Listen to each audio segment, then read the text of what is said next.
இனிய உறவுகளுக்கு வணக்கம். Welcome to Madurai Muthulakshmi Kathiresan life style. இன்றைக்கி என்ன வீடியோ பார்க்க போகிறோம் அப்படின்னா, என்னோடய மாடி தோட்டத்தில் நான் என்னென்ன வகையான செடிகள் வச்சுருக்கேன், என்ன மாதிரி பழ மரங்கள் வச்சுருக்கேன் இப்படின்னு சொல்லிட்டு என்னோடய மாடி தோட்டம் முழுவதையும் சுற்றி பார்க்கலாம் வாங்க. தினமும் இரவு 7 மணிக்கு லைவ் வர்றேன் உறவுகளை, வாங்க பேசலாம். அந்த லைவில் மாடி தோட்டம் பற்றின டிப்ஸ்களை ஷேர் பண்ணிக்கிட்டு இருக்கேன். ரொம்ப யூஸ்ஃபுல்லான டிப்ஸாக உங்களுக்கு இருக்கும். வந்து எனக்கு சப்போர்ட் பண்ணுங்கள் உறவுகளை. வாங்க வீடியோக்குள்ளே போகலாம். இப்போ நீங்கள் பார்க்குறது பட்டர்கப் அப்படி சொல்கிற ஒரு பூச்செடி. பாலினேஷனுக்கு ரொம்ப யூஸ் ஆகும். மாடி தோட்டம் ரொம்ப அழகாக இருக்கும். இது வந்து மாயன் கீரை, ஒரு சின்ன கிரைண்டரில் தான் வச்சுருக்கேன். செம்பருத்தி, சிறுநெல்லி தானாக வந்தது. அதில் ஒரு சம்மங்கி வச்சுருக்கேன். சம்மங்கி தான் வச்சது, சிறுநெல்லி தானாக வருது. அடுத்து நீங்கள் பார்க்குறது நொச்சி, அதில் பிரண்டையும் வந்துட்டுருக்கு. அடுத்து காகித பூச்செடி, அதில் வந்து கற்பூரவள்ளி வந்துட்டுருக்கு. இது சிவப்பு வெண்டை, இப்போ தான் வந்து பூ வைக்க போகுது. இப்போ நம்ம பார்க்குறது மல்பெரி. நிறைய பழங்கள் வந்துட்டு இருந்தது, திடீர்னு இலை காய்கிற நோய் வந்துட்டுருக்கு. இப்போ தான் அதுக்கு உரம் கொடுத்துட்ருக்கேன். சீக்கிரமே ஒரு வாரத்தில் இலைகள் நல்லாயிரும். இது வாட்டர் ஆப்பிள். எல்லாமே 20 லிட்டர் கேனில் தான் பழச்செடிகள் எல்லாமே வச்சுருக்கேன். பழ மரங்கள், ஆனால் நம்மகிட்ட இப்போ செடிகள் மாதிரி தான் எல்லாமே இருக்குது. இது வந்து அத்தி. ஏற்கனவே ஒரு 5-6 பழம் வந்துருச்சு, இப்போ ஒரு பழம் இருக்குது. இது செடி முருங்கை, இப்போ தான் பூ பூத்துட்ருக்கு. இதில் தம்பட்டை அவரை விழுந்து தானாக வந்துட்டுருக்கு. எலி எப்படி தோண்டி வச்சுருக்கு பாருங்கள். செடி முருங்கை வந்து ரொம்ப உயரமாக போயிடுச்சு. இப்போ தான் பூ வச்சதுனால ஒடிக்க முடியாமல் போயிடுச்சு. இடையில ஒடிச்சு விட்டுருந்தா இன்னும் கொஞ்சம் அடர்த்தியாக வந்துருந்துருக்கும். இனிமேல் தான் கொஞ்சம் நாள் கழித்து ஒடிச்சு விடணும். இது ஸ்டார் ஃப்ரூட்டு. நம்மகிட்ட இருக்கிற பழமரங்கள்லேயும் சரியாக வராமல் இருக்கிறது இது ஒன்று தான். அடிக்கடி உரம் கொடுத்துட்டே இருக்கேன். காயுது, மறுபடி துளிர் வந்துகிட்டே இருக்குது. ஒரே பெயிண்ட் வாளியில் ஹைப்ரைடு செம்பருத்தியும் நித்திய கல்யாணியும் வச்சுருக்கேன். இது காந்தாரி, நல்லா பசுமையாக வரும். ஆனால் இலை சுருட்டு இப்போ தான் வர ஆரம்பிக்குது. இதுக்கும் உரம் கொடுக்கணும். பூ வைக்க ஆரம்பிச்சிருச்சு. அடுத்து கொய்யா வந்து எப்போயுமே நம்மகிட்ட நிறையா காய்கள் இருந்துகிட்டே இருக்கும். எலி வந்து அதை கடிச்சு கீழே போட்டுருது. இப்போ பாருங்கள், இது நல்ல டேஸ்ட்டாக ரொம்ப சாஃப்டாக இருக்கும். இந்த கொய்யா மாடியில் ரொம்ப ஈஸியாக வருது. அடுத்து கருவேப்பிலை. இந்த கருவேப்பிலை வந்து சிவப்பு காம்பு கருவேப்பிலை அப்படின்னு சொல்லுவோம். இப்போ தான் வந்து ரொம்ப சின்ன தொட்டியில் வச்சு வளர்த்துட்டு இருந்தேன். அதை விட அடுத்த சைஸ்க்கு இப்போ மாற்றியிருக்கேன். ரீபாட் பண்ணதுனால இலைகள்லாம் கொஞ்சம் வெளிரி இருக்குது. ஒரு 10 நாளில் சரியாயிடும். அடுத்து மருதாணி பார்த்தீங்க. இது வந்து இலை பிரண்டை. இது நல்லா துவையல், எப்பயும் போல் நம்ம பிரண்டை எல்லாம் வச்சு துவையல் செய்வோம் இல்லையா, அதே மாதிரி துவையல் பண்ணிக்கலாம். இது வந்து புளிச்ச காயின்னு சொல்லுவாங்கள்ல, அதோடு சேர்ந்தது. பேர் மறந்துருச்சு. பேர் தெரிஞ்சவங்க கமெண்ட்ஸில் சொல்லுங்கள் உறவுகளே. இந்த க்ரோ பேக்கில் கத்திரிக்காய் விதை போட்டிருந்தேன். கோழி கிளச்சி விட்டுருச்சு. நம்ம அப்படியே விட்டுட்டோம்னா இருக்கிற விதைகள் முளைச்சி வந்துடும். அப்படி தான் வந்திருக்கு. இது மாதுளை வந்து நம்மளுக்கு எப்பயுமே இருந்துகிட்டே இருக்கும், நிறைய வரும். இப்போ ஒரே ஒரு பழம் மட்டும் இருக்குது. நிறைய பூக்கள் இருக்குது பாருங்கள்.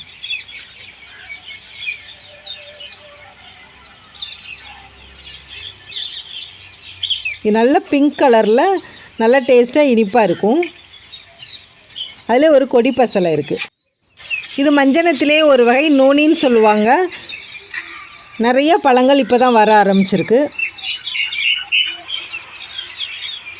நம்ம மாடி தோட்டத்தில் இருக்கிற எல்லா பழங்கள்லையுமே எப்போது இருக்கிற மாதிரி தான் வாங்கியிருக்கேன்.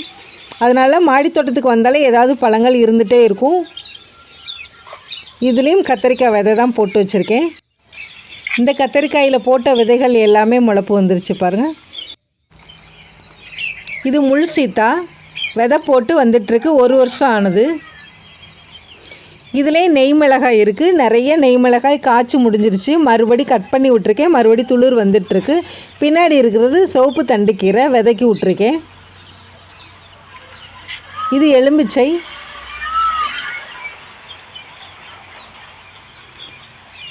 இந்த பழமரங்கள், எல்லா பழமரங்களுக்கு இடையிலையும் கத்திரிக்காய் நாற்று போட்டு வச்சுருக்கேன். ஏன் இப்போ சிரட்டை வச்சு மூடி வச்சுருக்கேன் அப்படின்னு சொன்னால், நம்ம எலி தோண்டிடுது. அதனால் நான் சிரட்டையை வச்சு விதைகளை மூடி வச்சுருக்கேன். இது ஹேங்கிங் பிளான்ட்டு. எலி ஃபுல்லாக கடிச்சு இப்படி இருக்குது. இது டேபிள் ஆரஞ்சு. நம்மகிட்ட டேபிள் ஆரஞ்சு எப்போயுமே நிறைய இருக்கும். நல்ல புளிப்புச்சுவையோடு நல்லா இருக்கும். இதிலேருந்து ஒரு பழம் எடுத்தோன்னா இதில் 2 பேருக்கு ஜூஸ் போடலாம். அதே மாதிரி லெமன் சாதம் எப்படி பண்ணுவோமோ அதே மாதிரி பண்ணுவேன். ரொம்ப டேஸ்ட்டாக இருக்கும். ஒரு 4 பழம் மட்டும் ஹார்வெஸ்ட் பண்ணேன். அது பாருங்கள் ஆரஞ்சு மாதிரியே இருக்கும் பாருங்கள், மினி ஆரஞ்சாக இருக்கும். அடுத்து இப்போ பார்க்குறது ட்ராகன் ஃப்ரூட்டு. இது வந்து நம்ம ஒரு சின்ன பீஸ் கட்டிங் கிடச்சிச்சின்னா அது வச்சோம்னா போதும். வச்சுட்டு ஒரு இப்போ 4-5 மாதம் ஆகுது.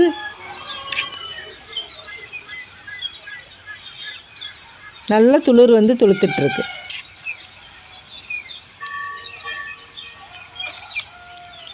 அதிலே வேர் வந்திருக்கு பாருங்கள். இது ஒரு ஹேங்கிங் பிளான்ட்டு.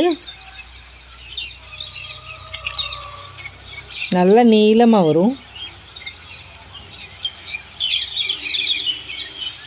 இதில் தான் இருந்துச்சு அந்த ஹேங்கிங் பிளான்ட்டு. ரொம்ப தரத்தோட தூரம் வந்துருச்சு, அதனால் கட் பண்ணி வச்சுட்டேன். கிழங்குகள் வந்து முளைப்பு வர்றதுக்காக நான் இப்படி தான் கொக்கோ பிட்டில் வச்சுருவேன். நம்ம டைரெக்டாக மண்ணில் வச்சோன்னா நிறைய தண்ணி விடும் போது கிழங்குகள் வந்து அழுகிடுது. இப்படி வச்சோன்னா கிழங்குகள் எல்லாம் பாதுகாப்பாக இருக்கும். இது கருமஞ்சள்.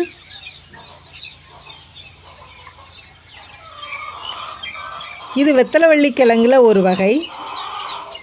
இதை வந்து கொஞ்சம் சின்ன சின்ன பீஸாக நம்ம கட் பண்ணி வைக்கலாம். இதில் நிறைய செடிகள் வர வைக்கலாம். முளைப்பு வந்துருச்சு பாருங்கள், எவ்வளோ வேர் விட்டுருக்கு பாருங்கள்.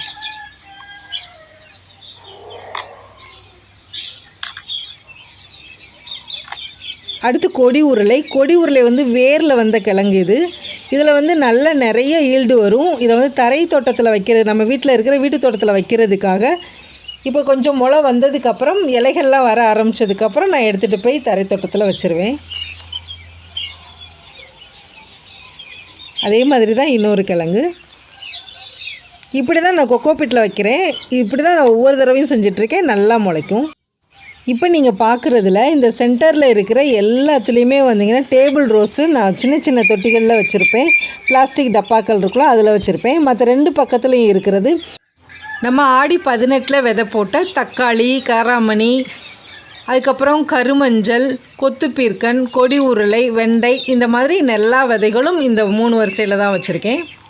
இப்போ நீங்கள் பார்க்குறது கொத்துப்பீர்க்கன். ஏற்கனவே நேற்று தான் ஒரு 4 எடுத்து சாம்பார் வச்சுருந்தேன். ஏற்கனவே ஒரு 4 எடுத்திருந்தேன். இப்போ பார்த்திங்கன்னா இன்னும் கொஞ்சம் இருக்குது. எப்போயுமே இதில் பூக்களும் காய்களும் இருந்துகிட்டே இருக்கும். ஏற்கனவே 2 பேக் போட்டிருக்கேன். இப்போ ஒரு 3 பேக் போட்டிருக்கேன். கொத்துப்பீர்க்கன் நம்ம மாடி தோட்டத்தில் இருக்கும் பொழுது காய்கள் இல்லை அப்படின்றதே இருக்காது. பட்டர் கப்பு தானாக விதை விழுந்து நிறைய பூச்செடிகளாக உருவாகியிருக்கும். இது ரம்பை. ரம்பை வந்து ஒரு பெரிய தொட்டியில் இருந்தது.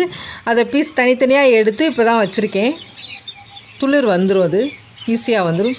இது ஒரு மஞ்சள் கலர் செம்பருத்தி. மிளகாய். இது வந்து கருப்பு மிளகாய். ஆனால் நம்மளுக்கு வந்துட்டு க்ரீனாக தான் வருது, லைட்டாக தான் பிளாக் வருது. இது கொத்துப்பீர்க்கன். இப்போ தான் விதையிலேருந்து வந்தது, ஆடி 18 போட்டது. இது வெண்டைக்காய். கருமஞ்சள். இது ஒரு பூச்செடி, ரொம்ப அழகாக இருக்கும்.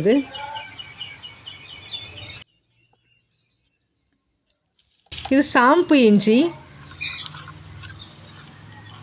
நிறைய நம்மகிட்ட கிழங்குகள் இருக்குது. இனிமேல் தான் மறுபடியும் வேறு க்ரோ பேக்கில் கொஞ்சம் வைக்கணும்.